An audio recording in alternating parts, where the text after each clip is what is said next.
नमस्कार.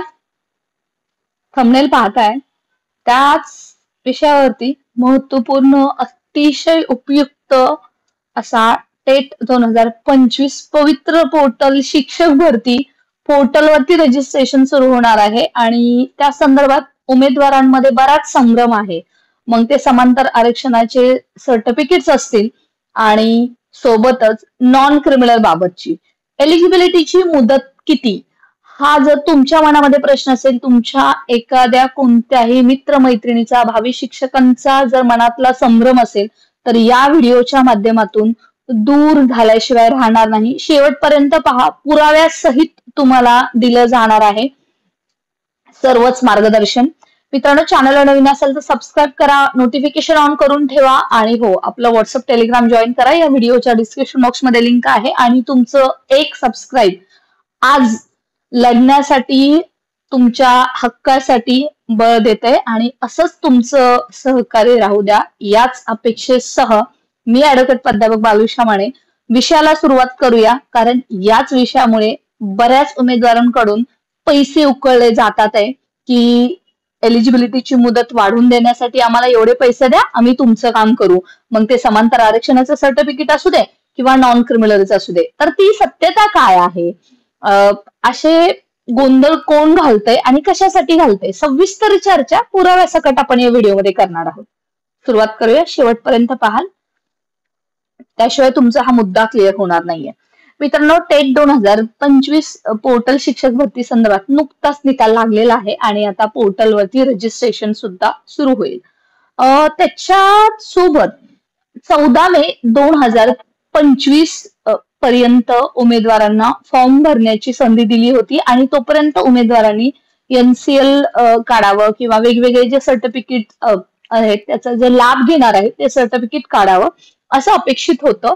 आणि अशा पद्धतीचं आपल्याला माहितीये की परीक्षा परिषदेनं एक पत्रक सुद्धा काढलं होतं, परंतु तिथं कुठंही मेन्शन केलेलं नव्हतं की समांतर आरक्षणाच्या सर्टिफिकेटची तारीख ह्या तारखेपर्यंतची आहे किंवा नॉन क्रिमिनलची तारीख या तारखेपर्यंतची आहे. पहिली गोष्ट.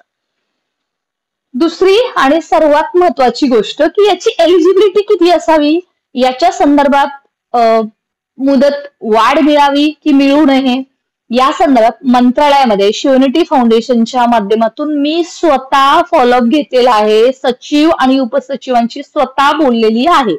त्यामुळे तुमचा जर मनातला संभ्रम असेल तर या व्हिडिओतून क्लिअर 100% होणार आहे, त्याबद्दल वादच नाहीये. येस.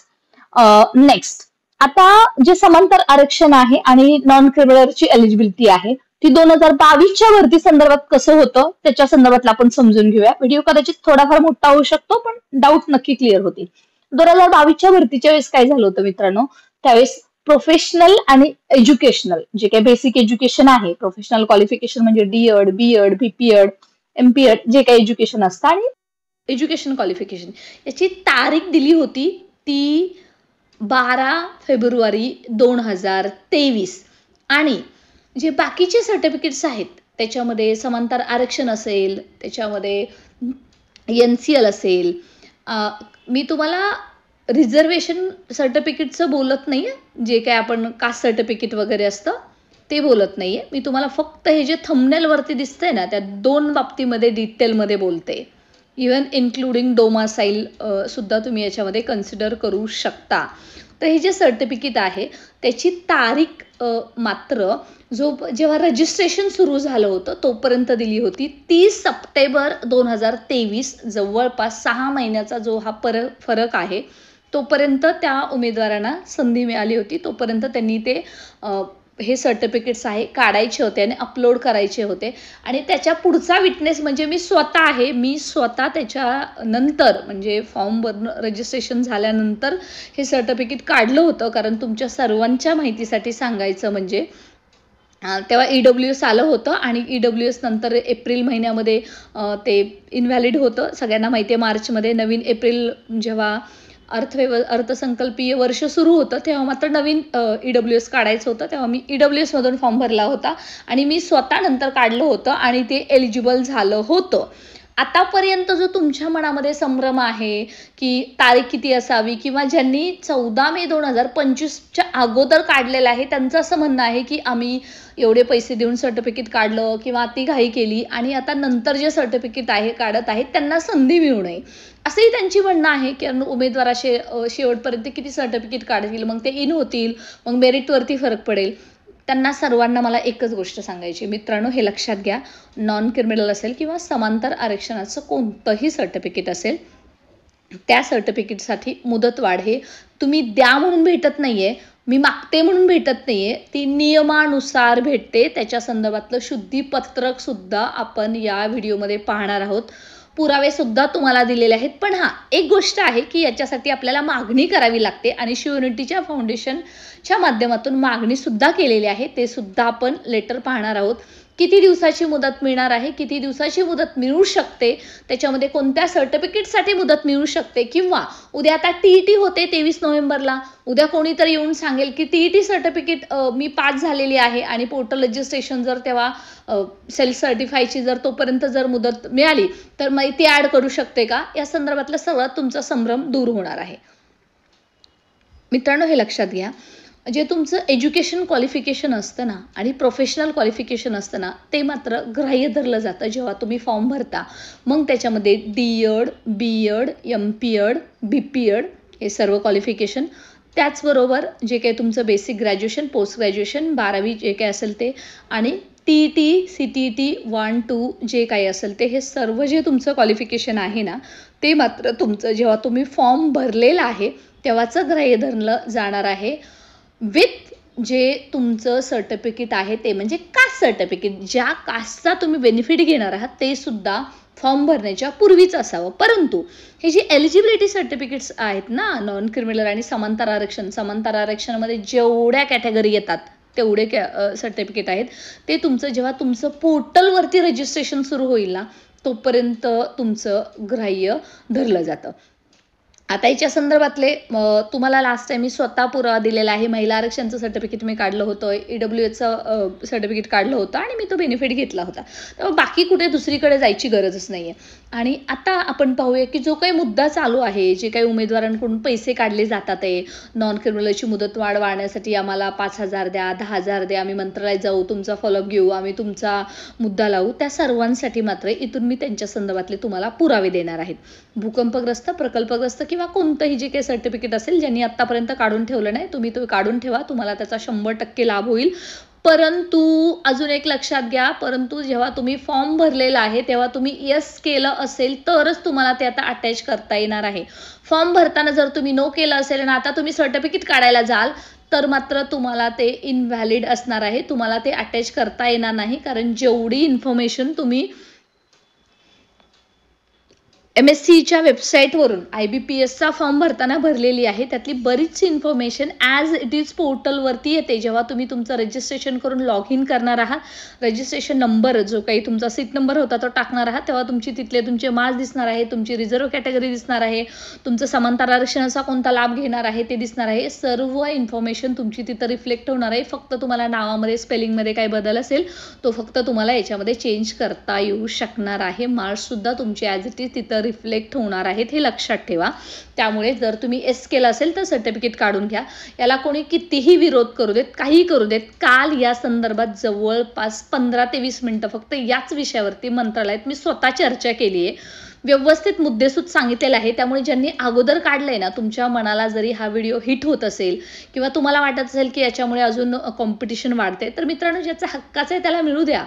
जसं कालच मी लाईव्हमध्ये मंत्रालयातून सांगितलं होतं, दुसऱ्यांच्या हक्काचं मारू नका, महाभारत होईल. आणि ते कोणाला करायचं नाही, फक्त आपल्याला शिक्षकाची नोकरी हवी आहे. हो, शिवयुनिटी फाउंडेशनच्या माध्यमातून शिक्षक भरतीसाठी जो पाठपुरावा चालू आहे त्या संदर्भात नुकतंच मी तुम्हाला सांगितलं की मंत्रालयात बोलले होते. 18/9/2025चा हे परिपत्रक तुम्ही पाहू शकता. आणि त्याच्यामध्ये जी आपली ही नेक्स्ट मागणी आहे त्याच्यामध्ये व्यवस्थित पहा, शिक्षक भरतीविषयी शैक्षणिक व व्यावसायिक पात्रतेच्या तारखांसोबत समांतर आरक्षण आणि नॉन क्रिमिनलबाबत लवकरात लवकर परिपत्रक काढून उमेदवारांचा संभ्रम दूर करावा. कारण अतिघाईने परीक्षा परिषदेने टेट 2025 घेतल्यामुळे बऱ्याच उमेदवारांना नॉन क्रिमिनल वेळेत मिळण्याबाबत अडचणी आल्या होत्या, म्हणून त्यांचा विचार करण्यात यावा.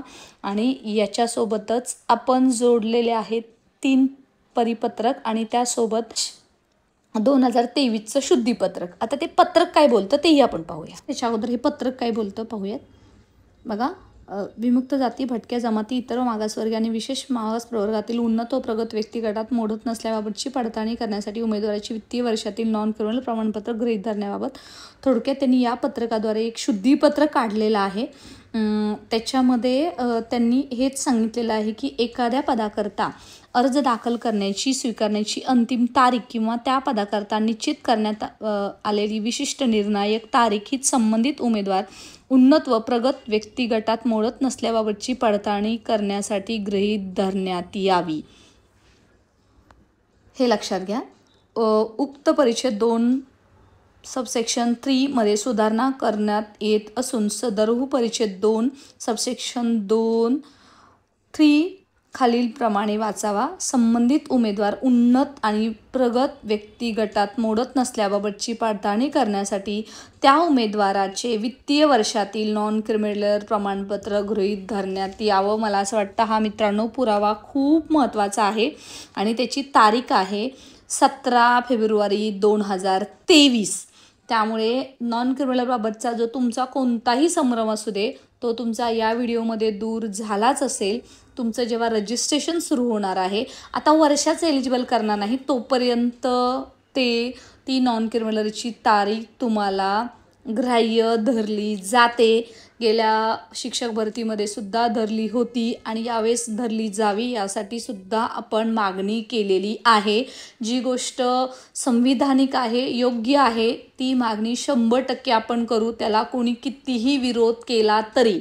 त्यामुळे तुम्ही उगी चुकीचे पैसे देऊन कुठंही स्वतःच्या आईबापाचे कष्टाचे पैसे घालवू नका. कारण या संदर्भात हे जे मला परिपत्रक पाठवलेलं आहे ते परिपत्रक माझ्याकडे पण होतं, परंतु या उमेदवाराने अतिशय सुव्यवस्थित मेल लिहिलेला आहे, ते सुद्धा आपण पाहूया. हा आर्थिक चालू वर्षातील 2025-26चे नॉन क्रिमिनल प्रमाणपत्र वैध ठरण्याबाबतची विनंती. आता बघा मित्रांनो, हा जो त्यांचा मेल आलेला आहे तो आजच 4:45 आलेला आहे, परंतु त्याच्या अगोदरच आपण ती मागणी सुद्धा केलेली आहे. तर आता लक्षात घ्या, व्यवस्थित पाहू शकता. तुमचे संभ्रम आहे तो दूर झाला असेल तर तुम्ही व्हिडिओ स्किपसुद्धा करा, काहीच टेन्शन घेऊ नका. व्हिडिओ पाहावा, शेवटपर्यंत पाहावा अशी अपेक्षा नक्की असते. परंतु आता तुमचा संभ्रम दूर झाला असेल, तुम्हाला नॉन क्रिमिनलबाबतचं ज्यांना माझ्या बऱ्याच महिला भगिनी आहेत त्या रात्रात झोपत नाहीत, त्या म्हणतात की आम्हाला कोणी चुकीचं सांगते की 14 मेपर्यंतच आम्हाला ही तारीख दिली जाईल, त्या सर्वांसाठी हा व्हिडिओ आहे. अजिबात काळजी करू नका, आपण आहोत. जरी तसं काही इन केस बदल झाले तर आपण याच्यासाठी लढणार सुद्धा आहोत, कारण जे नियमबाह्य आहे त्याला विरोध करायलाच हवा. ऑलरेडी उशिरा संधी दिल्यामुळे अपियरसारख्या मुलांना त्याच्यामुळे सुद्धा आपण पाहिलं की त्यांना तितकासा वेळ मिळालेला नाही. बाकीच्यांना जरी मिळाला असला तरी बरेच इश्यू होते आणि येत्या काळामध्ये अजूनही काही याच्यामध्ये बदल होऊ शकतात, हेही लक्षात घेऊन ठेवा. परंतु संधी मिळेल, काळजी नका करू. आता आपण मेल पाहतोय तो त्याच्याशी रिलेटेड आहे. तुमच्यापैकी एखाद्या उमेदवारांचं असेल तर कमेंट सेक्शनमध्ये नक्की लिहा. आणि खूप व्यवस्थित त्यांनी हे मांडलेलं आहे. त्याच्यावर दिनांक 6/4/2025 ते दिनांक 10/5/2025 या कालावधीत शिक्षण, अभियोग्यता, बुद्धिमत्ता चाचणी टेट 2025साठी ऑनलाईन अर्ज भरणे अपेक्षित होते.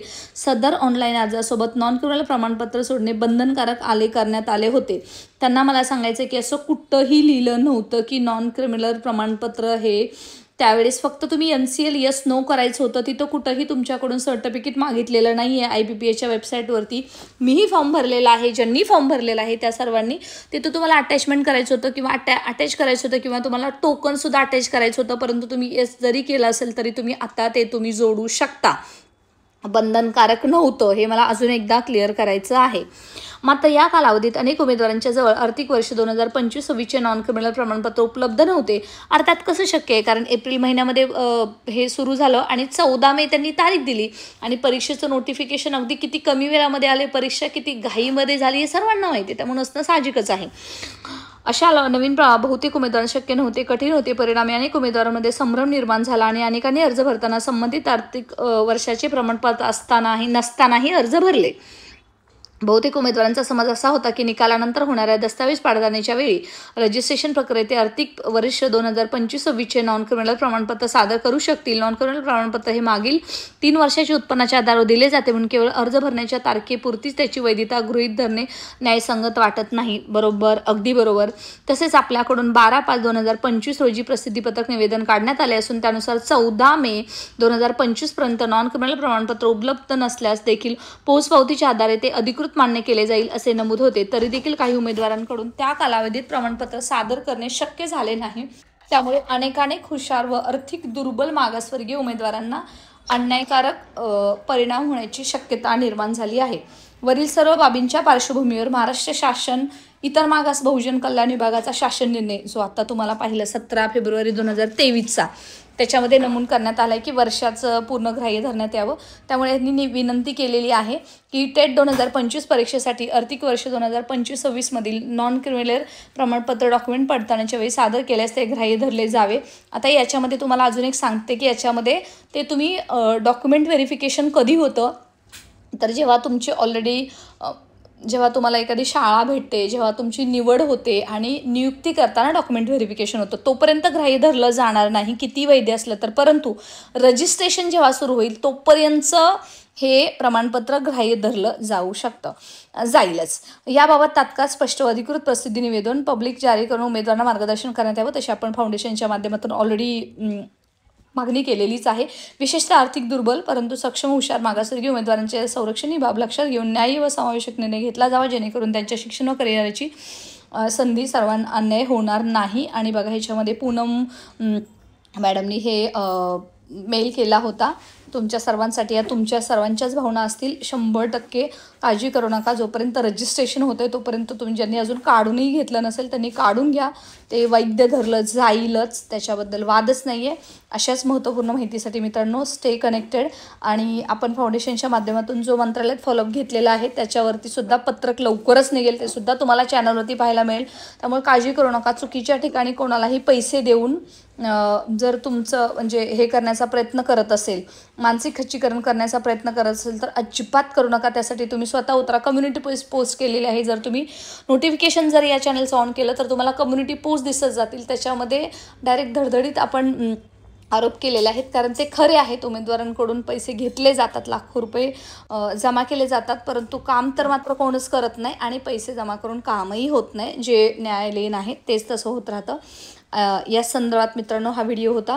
सर्वांपर्यंत पोहोचवा. तुमचा संभ्रम दूर झाला असावा किंवा ज्यांना असं वाटत असेल शेवटी की नवीन लोकांना संधी देण्यात येऊ त्यांच्यासाठी मला एकच सांगायचं आहे मित्रांनो, तुम्ही म्हणता आपण म्हणतो म्हणून संधी दिली जात नाही. शेवटी शासनाच्या निर्णयानुसार जे नियमात बसेल त्यानुसार मात्र प्रत्येकालाच संधी मिळणार आहे.